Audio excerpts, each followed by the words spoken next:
Good morning. It's November 25th, Monday, 2024.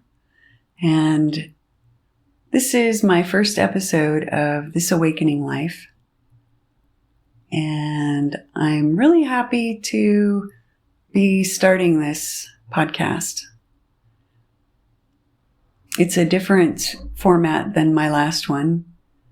It's audio only. I'm going to see if I can stay focused on just talking to you and sharing with you and be less busy with how things look and lighting and editing and all of that stuff. So the other thing is my last podcast, which was called Divine Interventions.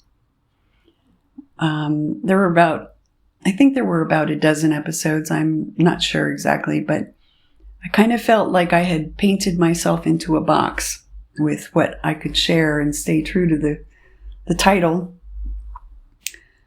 So this one, I hope, being called This Awakening Life and being a lot more casual and easier for me to just plop in my chair, grab my cup of coffee and talk to you.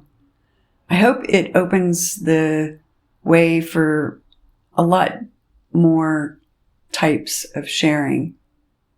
So all around, of course, I hope, anyway, I may kind of meander here and there, but all around the idea of this awakening life, because that's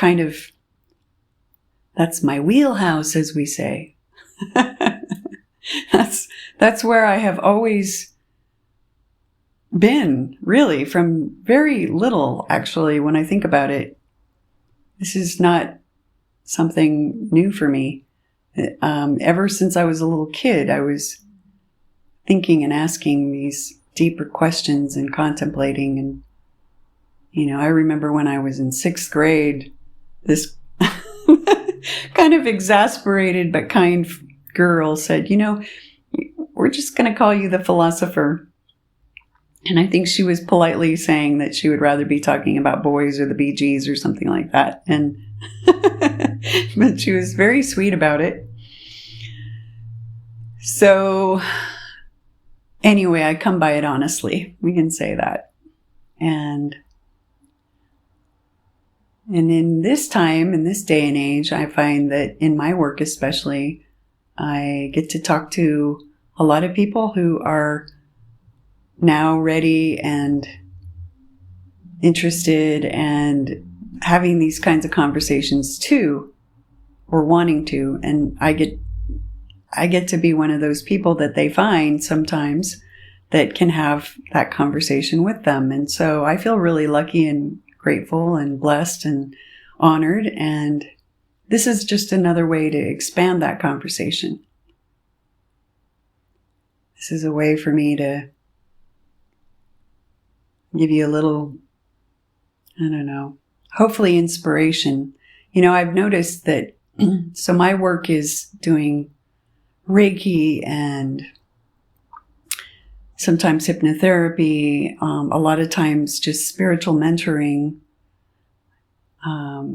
angel readings and that kind of thing with people. And so what am I really doing if you strip away all the techniques and all the methods and all of that? What I'm really doing is joining with people at a spiritual level and for the purpose of mutual healing. And I'm going to always include myself because I'm always receiving no matter what I'm doing with someone. So in the context of my work, and I call it work with quotations because it doesn't feel like work. It feels like a calling, and I can really say that.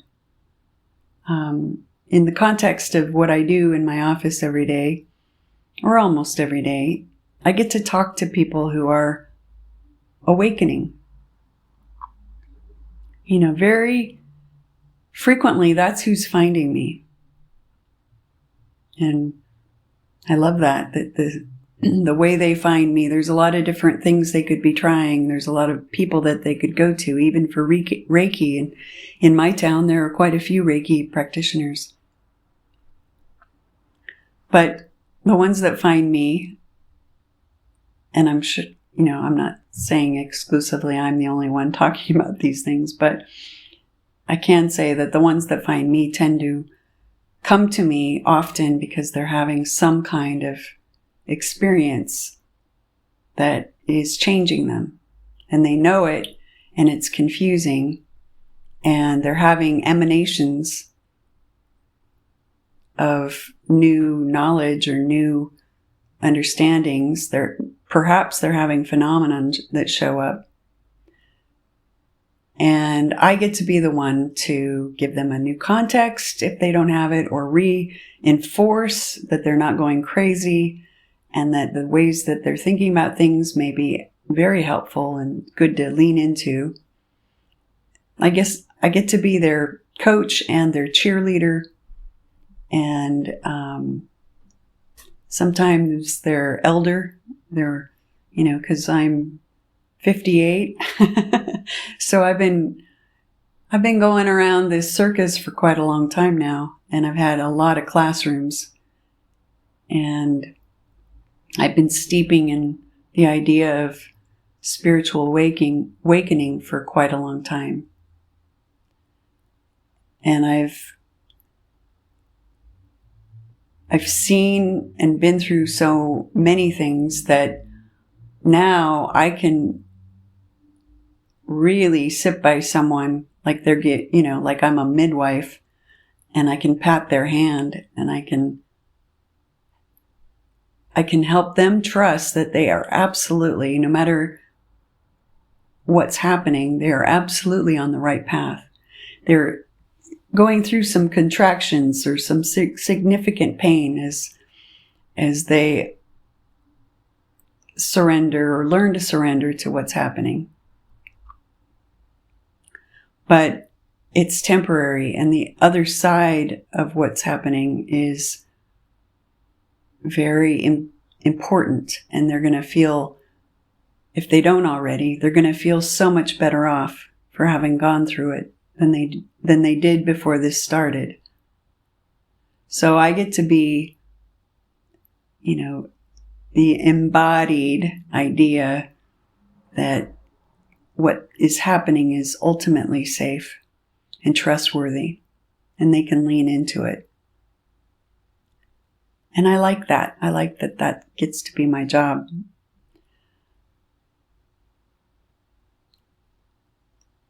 And so this is another way to do that for people, I hope. This podcast, to be able to share stories, because I think a lot of the things we can do for each other is just share our story, because our intimacy with each other, our honesty, helps.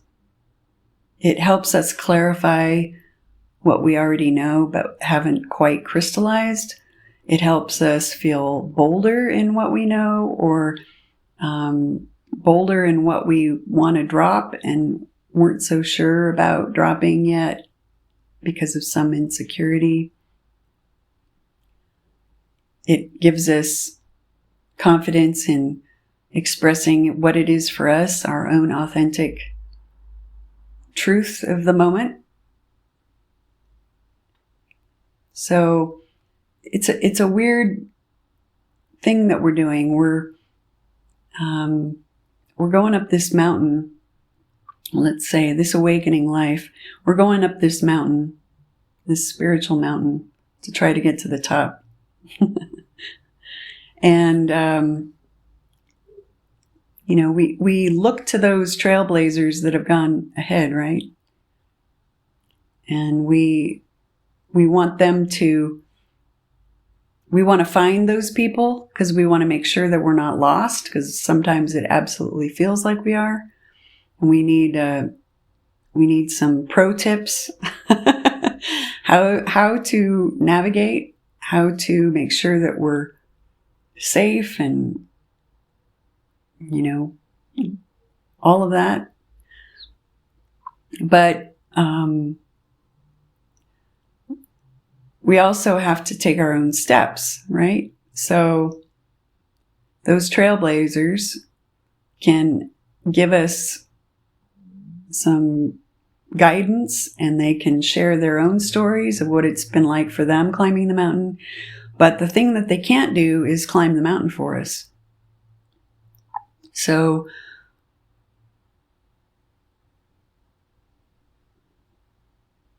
it's weird, because when we're in that awakening early phase, and that phase can come back, circle back again and again, really, because our insecurity goes up the mountain with us for quite a while.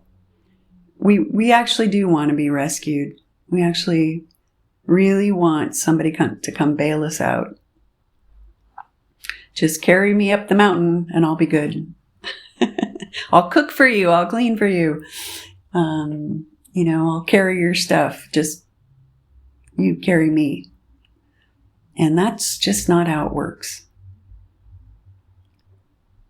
We all got to do it ourselves. And if I were to sum up the time that we're in, and I'm talking about awakening, but I'm talking also about how I view what's happening in the world, actually, because I think we're individually awakening and have been for a long time, but I also think there's a collective awakening happening.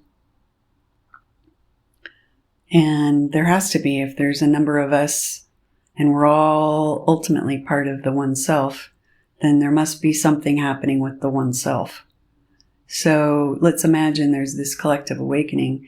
If I were to summarize the theme, so to speak, what is it at the essence of what it is, at the essence of what's happening, what would I say it is, at least right now? And there's, I'm sure, no end to this. I'd say right now we're becoming sovereign.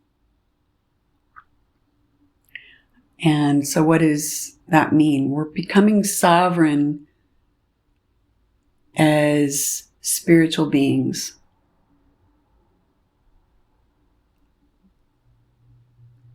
Sovereign as I am my own truth. I refer to my inner teacher or my inner GPS, God positioning system, for my truth.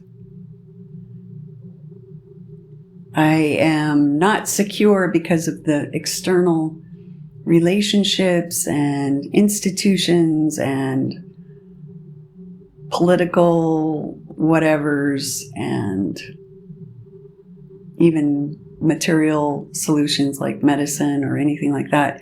I'm safe because of my own inherent nature and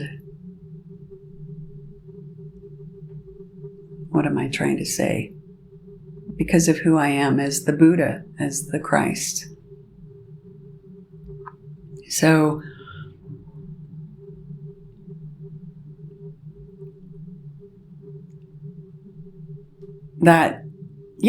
that's like the big finish, right? Or at least the big finish that I can imagine. And it probably goes on from there.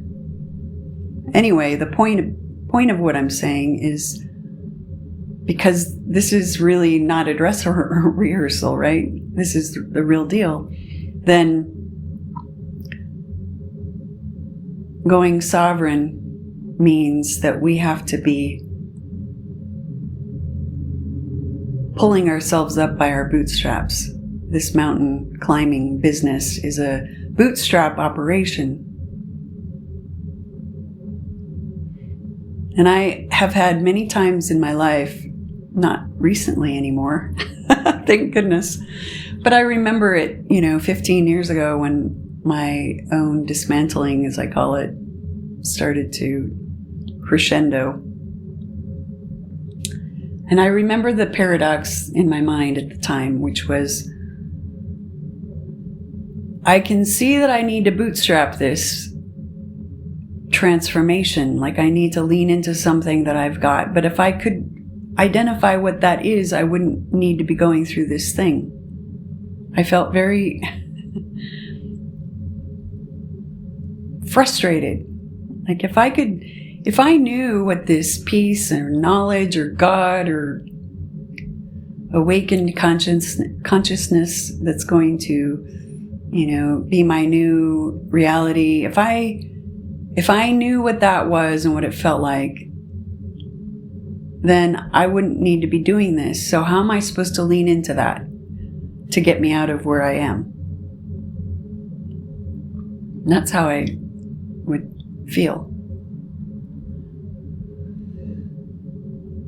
And yeah, it's not easy sometimes. It's not straightforward. How do we go through life in a new way when we don't even know what that way is?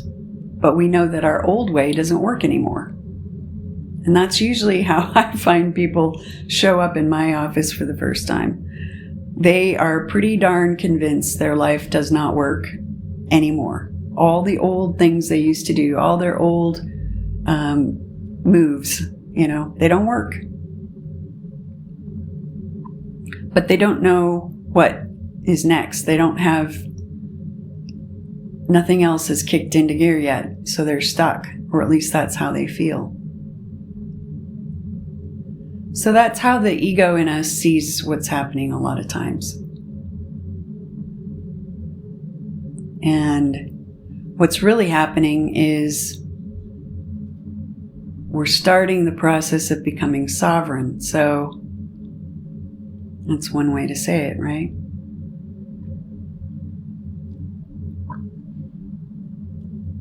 I've said before many times that we all want to be caterpillars with wings.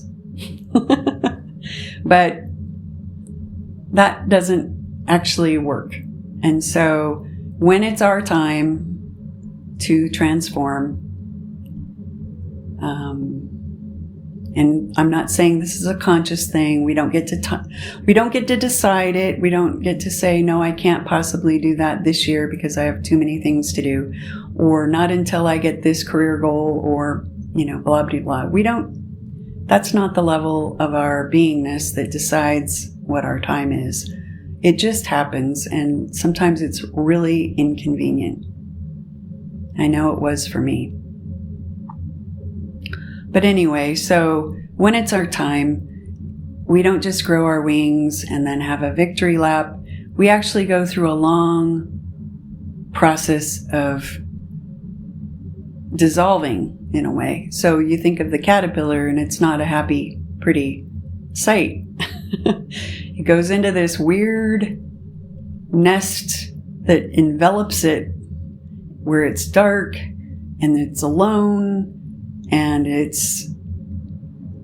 doesn't know what's happening, and all of the stuff that it called me is dissolving. Really, literally, the caterpillar has to kind of dissolve, right, in order to transform into what we know as a butterfly. Those two things, the caterpillar and the butterfly, they look nothing like each other. And no one can do it for that caterpillar. So all the butterflies that came before, they can say, hey, you're going in the right direction. Yes, I know it's scary. I know you feel like you're by yourself. You do have to do this on your own. I can't do it for you. You will survive more than likely. I say that tongue in cheek. But keep going, keep going. And that's kind of how I get to be in my office a lot of times. And it's what we can do for each other, no matter what stage or place on the mountain. And I use that loosely because I really don't like the idea that there's a great hierarchy out there. I think we're all in this soup together. We all have our own gifts and we have our own experiences that we bring. And I have mine, you have yours. And if you're just a couple steps ahead of somebody, or I am, then we're helpful to each other. But the other person, we each of us are going to have to do this journey on our own, ultimately, because we're becoming sovereign. And that's the good news, right? That's the good news. Then the comforter can come when all the teachers go away, right? Like Jesus told somebody, disciples, if I don't leave, the comforter will not come. And, I like that idea that these external teachers that we look to and teachings that we look to are so important and helpful, and yet they have to sort of fail us at a certain point, or they have to disappear in some way, is another way it can happen.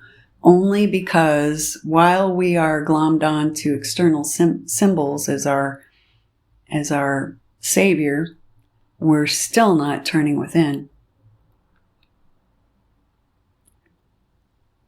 And then, turning within at the beginning and intermittently throughout, perhaps, can feel like we are turning to a whole bunch of nothing that's not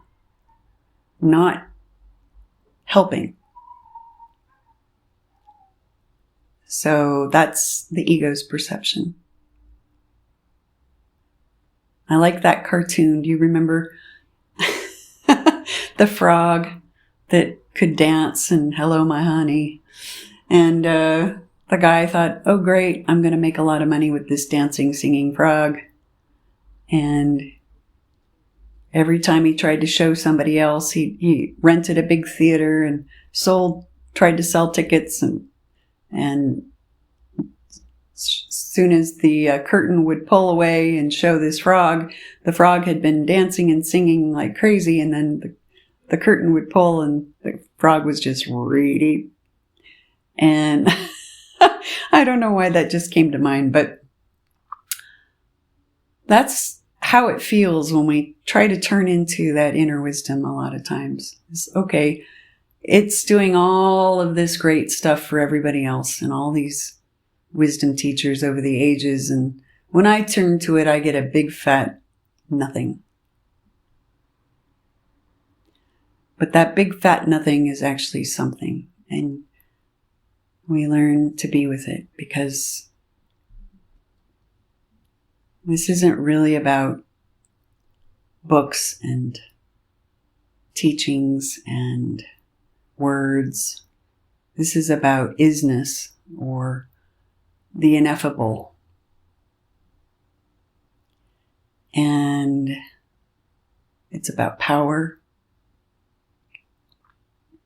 but a different kind of power. And it's about letting the thing that's been asking the question kind of melt away little by little as it is continually shown to have no influence in what's going on. There have been times in my life where I have felt so impotent in the face of what the demands were maybe of my day. And what seemed to be the needs that were coming up, I had no way to make things happen. I wanted to go out and make things happen. And I remember feeling, oh my God, I am so impotent. I could go outside right now and stand in the sun and I would not be able to make a shadow unless something with a capital S wanted it to happen. So that's how we can feel. And the truth is that we can't make this happen.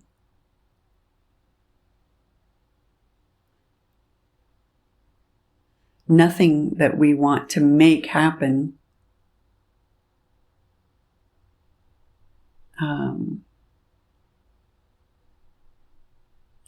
let's restart that sentence. There's a thing in us that wants to make things happen. That's the part that is dissolving in the cocoon. It wants to manipulate its way into something better. And it's coming from the same energy, the same mind that created the not so good. It's just the same consciousness. So this awakening life is a process of letting that gently, quietly be released. And then there's sort of this natural moving forward in your awareness of something that you don't manage, that you don't control, and yet you're very content with that it lives your life. That you don't have to have strong opinions anymore, and you don't have to make things happen anymore. That things are just going to happen. And you may play a part of that. And you may just be the witness to that. Either way, you're the witness to that. Whether it seems to be happening through me or whether it seems to have nothing to do with me. You become the witness, and you become the one that allows, and you become the one that stands outside of all the strong opinions and position-taking activities, and you also become the alternative for anyone else who might feel fatigued and weary from a dream state that just keeps perpetuating itself with winners and losers and victims and victimizers and ups and downs, and we're just kind of getting weary of that dream, that game that we've been playing. That's how I see it.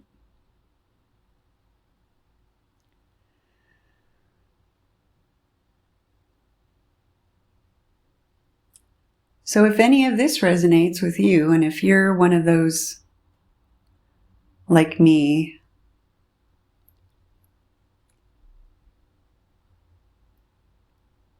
bootstrapping, they're awakening, working up the mountain, then welcome to the podcast, and I hope you keep turning in. And if you have ideas of your own and you want to share them, I hope you will. And I intend to put this on YouTube where there'd be comment area. And so comments would be really welcome if you want to share them. And if you have any thoughts that you want to share for me to comment on, let me know, because that's always fun to have that kind of collaboration. I hope you have a great Thanksgiving week. And if it's not your country or if you're not in the same country where we celebrate Thanksgiving this week, celebrate some kind of thankfulness anyway, because the fact that we can actually share like this and be in this life and have these emanations and these impulses and these new ideas coming in such a collective way, that's a lot to be grateful for right there. That's how I feel. So thanks, and I'll talk to you next week. Bye-bye.